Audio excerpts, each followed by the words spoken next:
दोस्तों, ये कहानी है अर्जुन देव नामक एक योद्धा की, जो एक छोटे से राज्य अवंतिका में जन्मा। वो सिर्फ तलवार से नहीं, बल्कि अपने हृदय की पवित्रता से भी महान था। जब एक साम्राज्य मगध उसकी भूमि पर आक्रमण करता है, तब अर्जुन देव अपने लोगों की रक्षा के लिए अकेले युद्ध छेड़ देता है। लेकिन यह कहानी सिर्फ युद्ध की नहीं, धर्म, प्रेम, त्याग और आत्मबलिदान की भी है। पार्ट 1, एक योद्धा का जन्म। सूरज की पहली किरणें अवंतिका राज्य के सुनहरे खेतों पर पड़ रही थीं। हवा में गेहूं की खुशबू और पक्षियों का मधुर संगीत गूंज रहा था। उसी भूमि पर, जहां हर पत्थर में वीरता की कहानी छिपी थी, एक बालक का जन्म हुआ, अर्जुन देव। उसका जन्म युद्ध भूमि के बीच नहीं, बल्कि एक किसान परिवार में हुआ। पिता धर्मपाल साधारण किसान थे, पर हृदय में राजा जैसा गर्व रखते थे। सावित्री शांत, करुणा से भरी हुई और अपने पुत्र के लिए आशीर्वाद की मूर्ति थी। एक दिन जब अर्जुन देव 5 वर्ष का था, उसने अपने पिता से पूछा, पिताजी, वीर कौन होता है? धर्मपाल मुस्कुराए और बोले, वीर वह नहीं जो दूसरों को हराता है अर्जुन, वीर वह है जो अपने डर को हराता है। यह वाक्य अर्जुन देव के जीवन की दिशा बन गया। वह दिन रात गांव के बुजुर्ग योद्धाओं से तलवार चलाना सीखता, घुड़सवारी करता और धर्म के बारे में सुनता रहता। समय बीतता गया। 16 वर्ष की आयु में अर्जुन देव अपने गांव का सबसे कुशल योद्धा बन गया, पर उसका हृदय विनम्र था।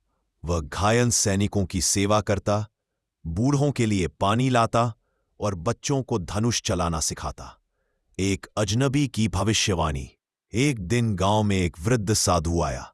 उसने अर्जुन देव को देखा, उसकी आंखों में झांका और कहा, यह बालक आने वाले समय में हजारों की रक्षा करेगा, पर इसके लिए अपनों से दूर होना पड़ेगा।